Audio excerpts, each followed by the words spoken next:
하나님의 말씀 구약성경 사무엘상 1장 26절 사무엘상 1장 26절부터 28절 말씀을 제가 공독해 드리겠습니다. 구약성경 409페이지 사무엘상 1장 26절부터 28절까지를 제가 공독해 드립니다. 한나가 이르되 내 주여 당신의 사심으로 맹세하나이다. 나는 여기서 내 주 당신 곁에 서서 여호와께 기도하던 여자라. 이 아이를 위하여 내가 기도하였더니 내가 구하여 기도한 바를 여호와께서 내게 허락하신지라.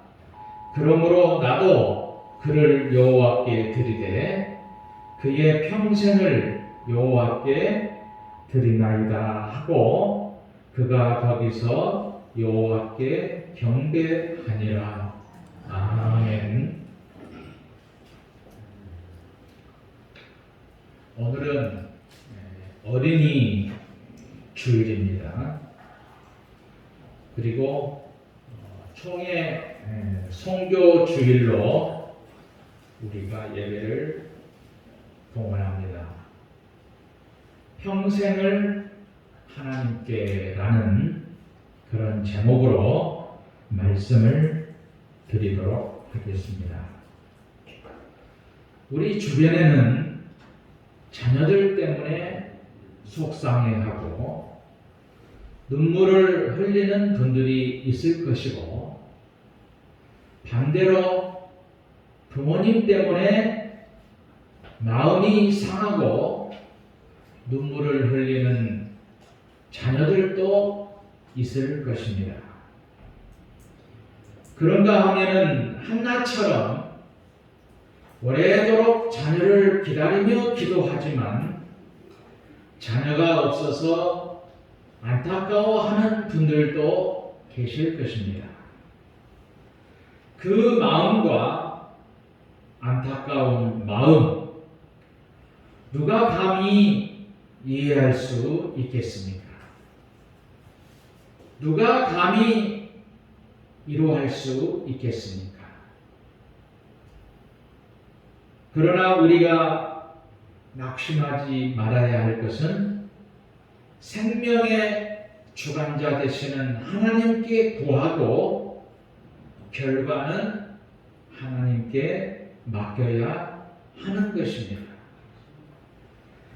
오늘 성경의 한나는 자녀를 갖지 못한 슬픔에 눈물을 흘리며 끼니를 걸을 때도 많았습니다. 그럴 때마다 그의 남편 엘가나는 10아들보다 나은 자신이 곁에 있는데 무슨 걱정이냐 하며 위로를 했지만 한나의 슬픔을 달래지는 못했습니다. 그런 한나를 보고 기도하는 한나를 보면서 제사장 엘리가 평안히 가라. 이스라엘의 하나님이 내가 기도하여 구한 것을 허락하시기를 원하노라 라고 축복을 했습니다. 시간이 지난 후에 한나는 아들을 낳았는데 그가 사울과 다윗이 왕이 되도록 기름을 부었던 사무엘 선지자입니다.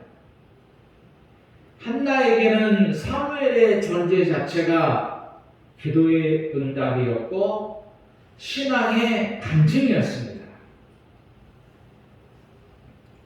어른들이 꼭 기억해야 할 것이 있는데, 아이는 이 땅에 그리고 우리 집에 오기 전에 하늘에 있던 아이라고 생각해야 하는 것입니다.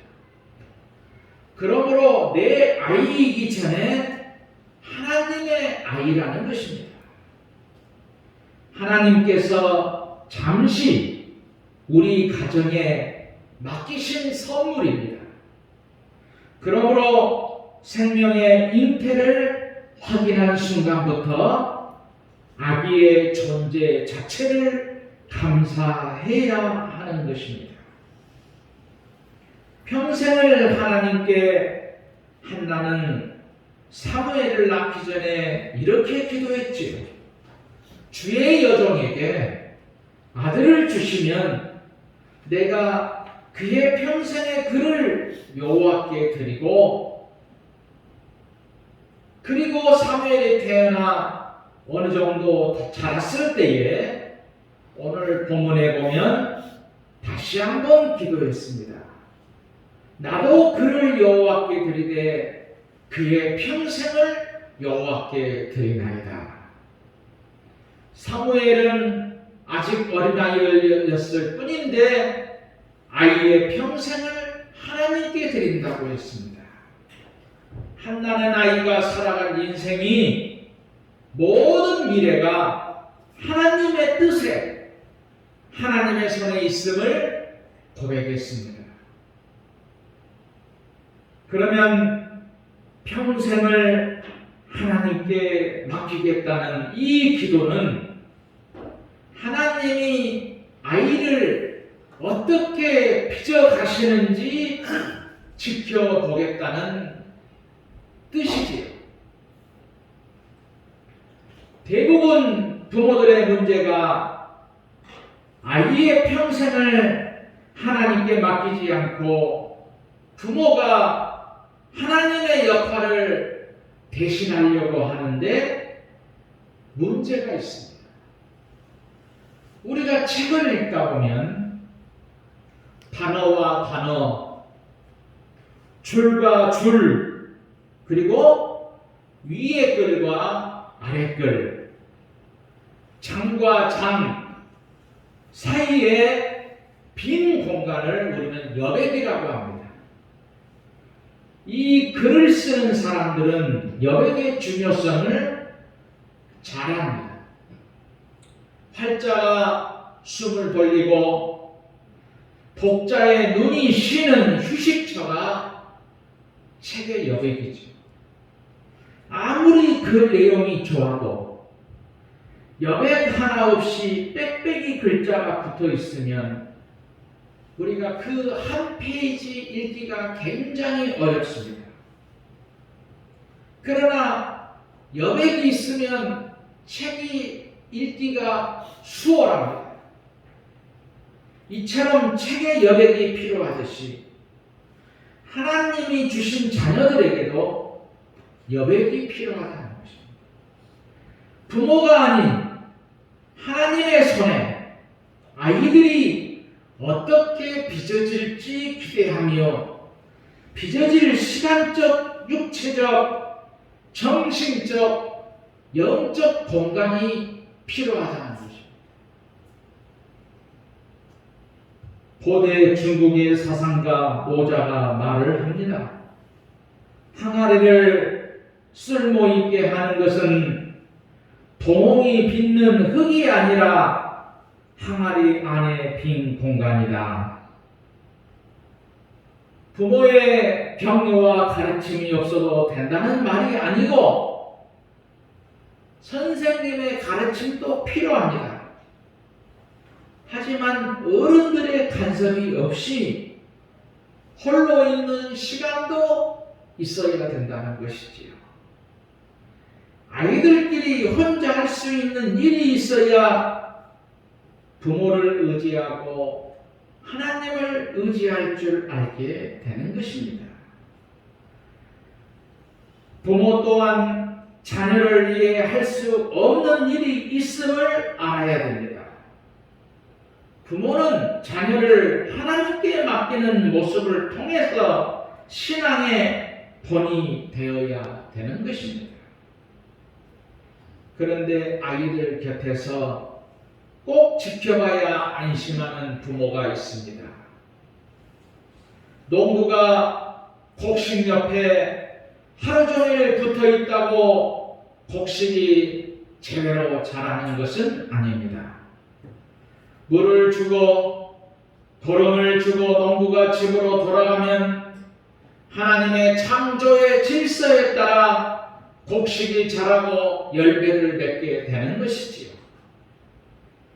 식물학자들의 말에 의하면 채소와 나무 같은 식물들은 대개 밤에 성장한다고 합니다. 물론 낮 동안에 햇볕을 받아서 실제로 세포가 증식하고 뿌리가 깊어지고 줄기가 길어지고 과실이 맺는 일들은 밤에 일어나지만, 그러나 낮에 햇볕을 받아서 에너지에 어떤 영향을 받는 것은 낮에 일어난다는 것입니다.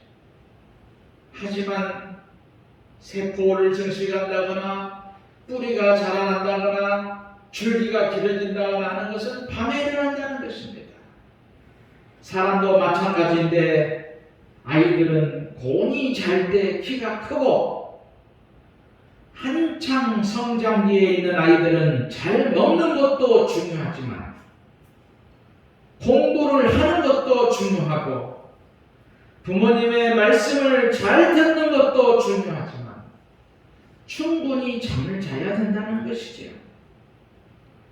요즘 아이들은 잠자는 시간이 부족하다는 것입니다.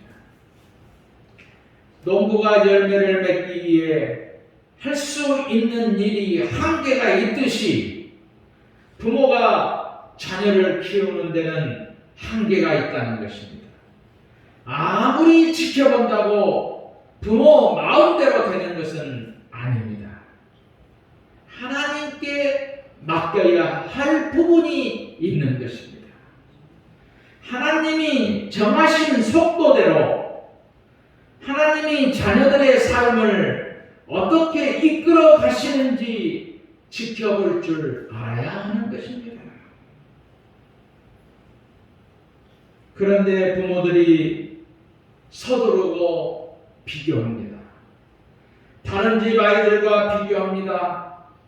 너무 앞서서 가게 하려는 것은 아닌지 우리는 살펴보아야 됩니다. 요즘 아이들은 너무 바쁩니다. 학교를 마치고 학원을 가지요. 방학이 되어도 기쁘지 않습니다. 부모들의 마음이 아이들에게 그렇게 하지 않으면 남들보다 뒤처질 것 같기 때문에 불안합니다. 부모님들이 자녀들을 위해서 기도하는 모습을 언제 보이십니까? 아침에 눈 뜨면 기도하는 모습, 저녁에 잠자리에 들기 전에 기도하는 모습, 식탁 앞에서 자녀들을 위해 기도하는 모습을 과연 보이셨습니까? 왜 못하냐 물어보면 바빠서라고 합니다. 부모가 아이에게 기도하지 않고 성경을 가르치지 않습니다. 이것이 오늘의 현실이죠. 그리고 평생을 하나님께 맡기겠다는 한나의 기도는, 두 번째로 우리가 생각해 볼 것은 아이의 성장 과정, 매 단계를 하나님의 스케줄에 맡기겠다는 것입니다. 짐승들은 태어난 지 얼마 안 되어서 걷고 뛰어다닙니다. 그러나 사람은 그렇게 만들어지지 않았습니다. 모든 사람은 신생아 시절과 유아기, 어린이, 청소년, 청년, 중년, 노년의 시기를 일정하게 거치게 되어 있습니다. 아이가 아이 같아야 예쁘지요. 아이가 어른처럼 노인처럼 말하고 행동하면 얼마나 웃기겠습니까? 반대로 나이 든 사람이 얘처럼 옷 입고 얘처럼 행동하면 그것 또한 웃기는 일이지요. 나이 먹은 사람은 나이 든 대로의 멋이 있는 것입니다. 모든 것에는 과정이 있습니다. 어릴 때 만나는 하나님의 모습이 있고 청소년 시절 범인 속에 만나는 하나님의 모습이 있고 삶의 각 단계마다 모든 것을 하나님께 맡기고 신앙생활해야 하는 것입니다. 신앙생활도 마찬가지입니다. 처음 예수를 믿으면 어린아이와 같습니다. 세례를 받고 집사가 되고 권사가 되고 믿음 또한 성숙해지는 것입니다. 제가 제일 중요하게 여기는 직분이 권사입니다. 권사가 되면 기도회를 인도할 수 있어야 하고 낙심자를 권면해야 하는 것입니다. 권사의 직분은 신방하고 낙심자를 권면하는 것입니다. 마음에 상처 있는 사람을 위로해주고 보듬어주고 격려해줘야 하는 사람이 권사입니다. 근데 가끔씩 보면 이 권사님들 중에 자기가 삐지는 분들이 있어요. 권사는 삐지면 안 됩니다. 각 단계에 맞는 멋과 아름다움과 품위를 지켜야 됩니다. 하나님께서 허락하신 자녀들도 마찬가지입니다. 하나님의 질서에 따라 하나님의 속도에 맞춰서 잘하는 것을 바라보고 지켜보아야 됩니다. 남들보다 빠를 수도 있고 뒤처질 수도 있죠. 그래서 부모는 하나님이 정해놓으신 아이의 성장 과정마다 축복하고 기뻐하며 하나님의 뜻과 계획을 구하며 기다려야 됩니다. 자녀를 맡기라. 나는 자녀에게 아무것도 이루어진 것이 없을 때도 자녀의 평생을 하나님께 맡겼습니다. 우리도 우리의 인생뿐 아니라 자녀들의 인생도 하나님께 맡겨야 되는 것입니다. 16세기 종교개혁을 주도했던 마르틴 루터가 밤이 되면 이렇게 기도했습니다. 하나님, 이게 제 세상입니까? 하나님의 세상입니까? 제 교회입니까? 하나님의 교회입니까? 하나님 세상이고 하나님의 교회 아닙니까? 그러니 하나님이 돌보십시오. 저는 피곤해서 자야겠습니다. 하나님, 내일 아침에 다시 뵙겠습니다. 우리도 하나님께 맡기고 평안한 잠자리에 들어야 되는 것입니다. 하나님께서 주도하실 것을 믿고 사는 사람이 복된 사람입니다. 한나는 사무엘의 평생을 하나님께 맡기고 그 믿음대로 살았습니다. 사무엘이 노년에 이르렀을 때에 이렇게 말했습니다. 나는 너희를 위하여 기도하기를 싫은 죄를 여호와 앞에 결단코 범하지 아니하고 선하고 의로운 길을 너희에게 가르칠 것인즉. 사무엘상 12장 23절의 말씀입니다. 사무엘은 기도하기를 싫은 죄, 기도하기를 싫은 게 죄라고 여길 만큼 기도가 습관이 된 사람이었습니다. 그 출발이 자신의 평생을 하나님께 맡겼던 부모의 기도였습니다. 오늘 예배를 드리며 말씀을 듣는 우리 모두가 하나님께 맡기고 한평생을 기도하며 하나님의 마음에 합한 삶의 주인공이 되시기를 바랍니다. 내 기준으로 초조해하시지 말고 하나님께 맡기고 평안함을 가지시기를 바랍니다. 주님께 맡긴 평안함을 갖고 살아가시는 우리 성도들이 되시기를 주님의 이름으로 축원드립니다.